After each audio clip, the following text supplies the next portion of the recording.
Di awal, film kali ini menampilkan sebuah pertemuan di mana ada beberapa wanita yang sedang bermain mahjong, anak-anak yang kejar-kejaran, dan juga para pria yang lagi bahas politik. Politik bukan sembarang politik, ternyata yang mereka bahas adalah mengenai pemilihan ketua selanjutnya dalam sebuah perkumpulan yang bernama Triad. Bagi kalian yang belum tahu nih, Triad adalah organisasi kriminal etnis Tionghoa yang berada di beberapa negara seperti Hong Kong, Macau, Tiongkok, dan beberapa negara yang dihuni oleh populasi etnis Tionghoa seperti Malaysia dan Singapura. Tidak lama kemudian, sekelompok polisi akhirnya datang ke tempat tersebut dan menangkap mereka.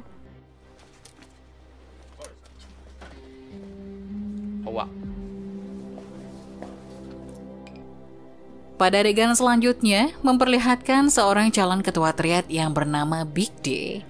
Big D ini sedang menemui seseorang dan mencoba menyogoknya, asalkan si pria itu mau memilihnya dalam pemilihan nanti.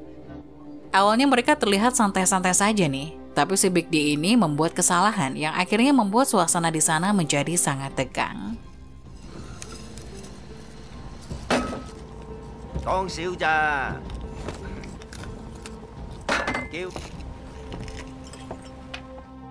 Sementara di tempat lain, si calon ketua lain yang bernama Lok juga sedang bertemu pendukung-pendukungnya. Pada saat itu, mereka sedang membicarakan tentang bisnisnya, yaitu bisnis ayam. Bukan hanya ayam yang diselundupkan, tapi mereka juga menyelundupkan narkoba pada saat yang sama. Pada adegan selanjutnya menampilkan perkumpulan Wosing yang sedang membicarakan calon ketua pada pemilihan selanjutnya. Perkumpulan ini merupakan salah satu triad dari banyaknya triad yang ada di negara tersebut.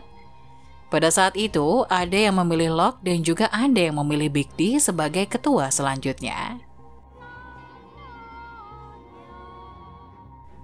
Setelah menentukan pilihan masing-masing, di malam harinya, Lok pun menerima telepon dari Paman Mong bahwa dia sudah memenangkan pemilihan tersebut. Setelah itu, Paman Mong meminta Lok untuk menemui seorang paman yang bernama Paman Teng, karena ada sesuatu hal yang ingin dia sampaikan. Setelah mendengar perintah dari Paman Mong, Lok segera menemui Paman Teng. Pada saat itu, Paman Teng mengatakan kalau perkumpulan Wosing mempunyai sebuah tongkat yang diwariskan kepada para ketua. Oleh sebab itu, dia harus menemui ketua sebelumnya yang bernama Whistle dan meminta tongkat tersebut. Tidak terima dengan kekalahannya dan telah menghabiskan banyak uang, Big D yang kesal akhirnya menangkap dua orang laki-laki bernama Paman Longgun dan seorang yang bernama Sam. Setelah itu, suruhan Big D ini memasukkan mereka ke dalam sebuah peti kayu yang sangat kecil. Tidak sampai di situ saja, Big D dan pasukannya juga membawa mereka ke arah perbukitan dan menggulingkan keduanya ke dalam jurang. Ternyata, Big D juga tahu soal tongkat tersebut. Dia segera menelpon Whistle dan meminta untuk tidak menyerahkan tongkat itu, bahkan memberikan tongkat tersebut kepadanya. Karena takut dengan ancaman Big D, Whistle pun akhirnya mengatakan ada Paman Teng, bahwa dia tidak mendukung Lok dan tidak akan memberikan tongkat itu. Namun Paman Teng meminta dia untuk segera memikirkan apa yang telah dikatakannya barusan. Mengetahui Longgun dan Sam sedang berada di tangan Big D, Jimmy pun segera menemui Lok dan meminta dia untuk berbicara dengan Big D. Dengan segera, Lok menelpon sayangannya tersebut dan meminta melepaskan kedua orang tadi. Pada malam harinya, Paman Teng beserta dua rekan lainnya sedang berjalan. Di saat itu, Paman Teng meminta keduanya untuk menghentikan sengketa yang terjadi antara Big D dan juga Lok. Setelah itu, mereka pun berpisah. Di saat itu, seorang polisi datang menangkap Paman Teng karena terduga melakukan aktivitas triad. Di malam yang sama, ketika Lok sedang makan malam dengan putranya, seorang polisi datang menjemputnya karena kasus yang sama.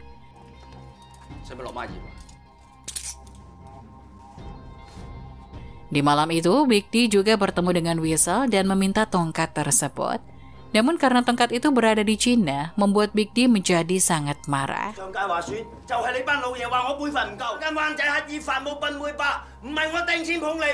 Tanpa diduga, polisi juga datang ke tempat tersebut dan menangkap semuanya. 疑犯全部要求唔帶頭。Yes sir。行。全部踎低。踎低啊！清楚少少，知唔知啊？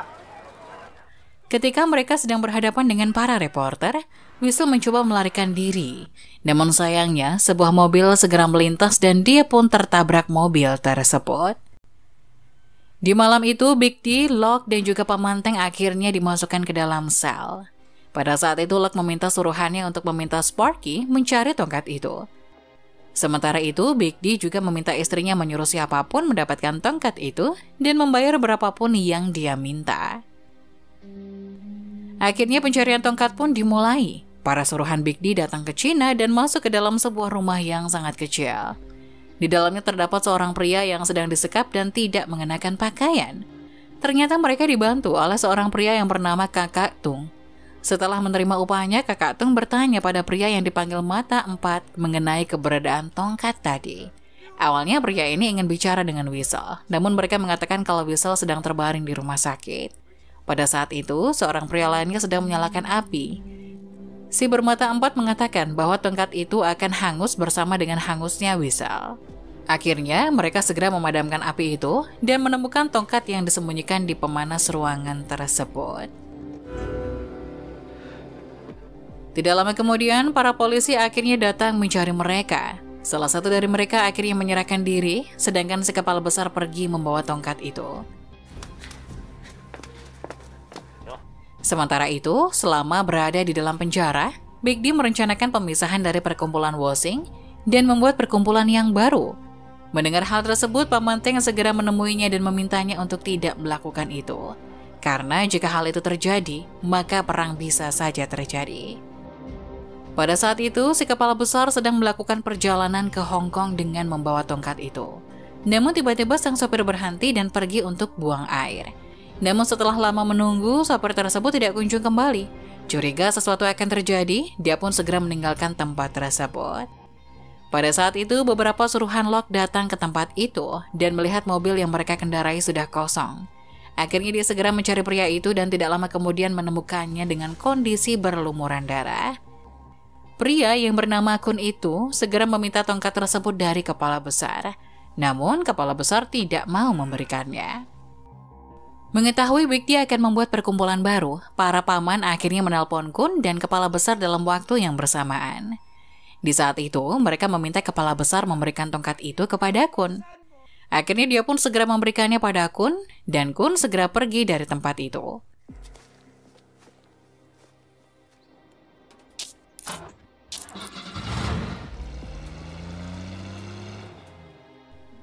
Setelah mendapatkan tongkat tersebut, Kun menerima perintah untuk memberikan tongkat itu kepada Sparky, dan Sparky akan mengirim seseorang untuk membantunya.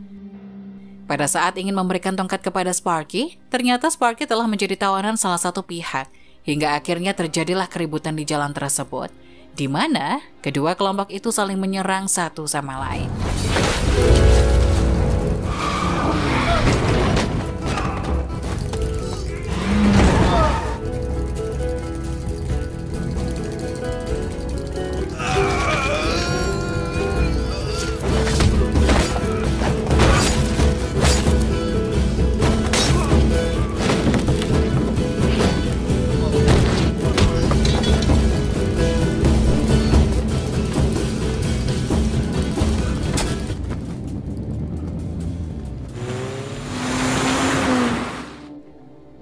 Setelah melakukan perebutan tongkat oleh kedua kelompok tadi, akhirnya tongkat tersebut berada di tangan Jimmy.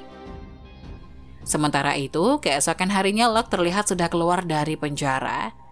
Dia pun segera menemui Jimmy dan meminta tongkat itu. Awalnya, Jimmy terlihat ragu memberikannya. Namun setelah Locke mengatakan ini demi perkumpulan, akhirnya dia pun segera memberikan tongkat itu.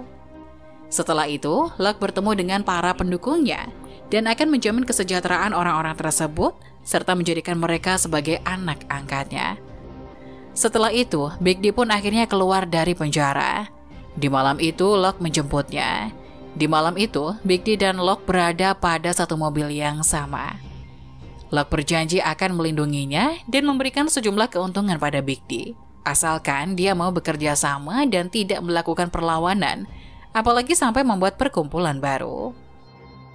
Setelah itu, mereka pun akhirnya pergi ke suatu tempat di mana para ketua terdahulu melakukan perjanjian dan sumpah. Sama seperti yang dilakukan ketua-ketua sebelumnya, Locke dan Big D melakukan sejumlah ritual bersama beberapa orang lainnya.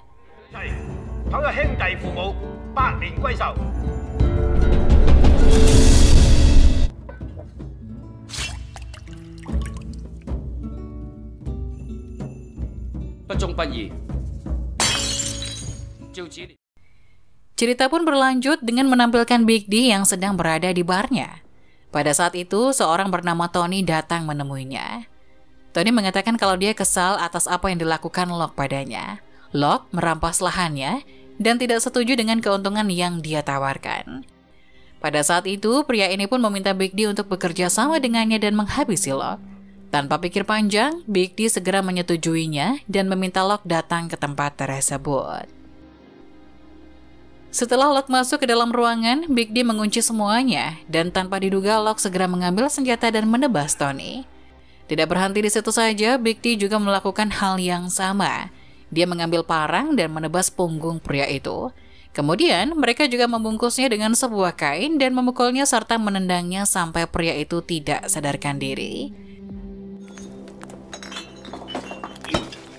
Setelah itu, Big D meminta anak buahnya untuk membereskan mayat pria itu. Di malam harinya, keduanya terlihat menikmati suasana di malam hari sambil membicarakan bisnis mereka. Pada hari selanjutnya, keduanya pun pergi memancing di sungai beserta putra Locke dan juga istri Big D. Di saat itu, Big D terlihat sangat kesal karena tidak ada satupun ikan yang mendekati pancingnya. Namun putra Locke memintanya untuk tetap bersabar. Setelah itu, istri Big D dan putra Locke pun akhirnya pergi meninggalkan mereka. Saat itu Big D mengatakan kalau triathlon ini mempunyai lebih dari satu ketua. Ada yang 2, bahkan ada yang mempunyai 4 ketua sekaligus. Di saat yang sama, dia juga meminta untuk dijadikan sebagai ketua kedua perkumpulan Wosing. Namun Locke tidak dapat mengabulkannya karena hal tersebut tidak akan disetujui oleh para paman mereka.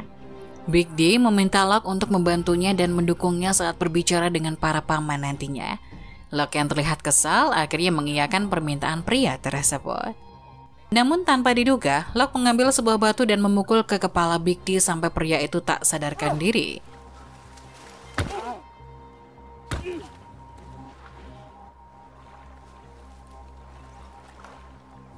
Ternyata hal tersebut disaksikan oleh putranya dan juga istri Big D. Istri Big D yang melihat hal tersebut segera berlari. Tidak tinggal diam begitu saja, Locke pun mengejarnya dan meminta putranya untuk segera masuk ke dalam mobil. Saat itu, Locke melempar sebuah skop kepada wanita itu, yang membuat wanita itu berhenti berlari. Tidak berhenti sampai di situ saja, Locke menarik lehernya dengan sebuah kayu kecil, hingga wanita itu tidak sadarkan diri. Setelah itu, Locke segera menguburkan keduanya di pinggir pantai.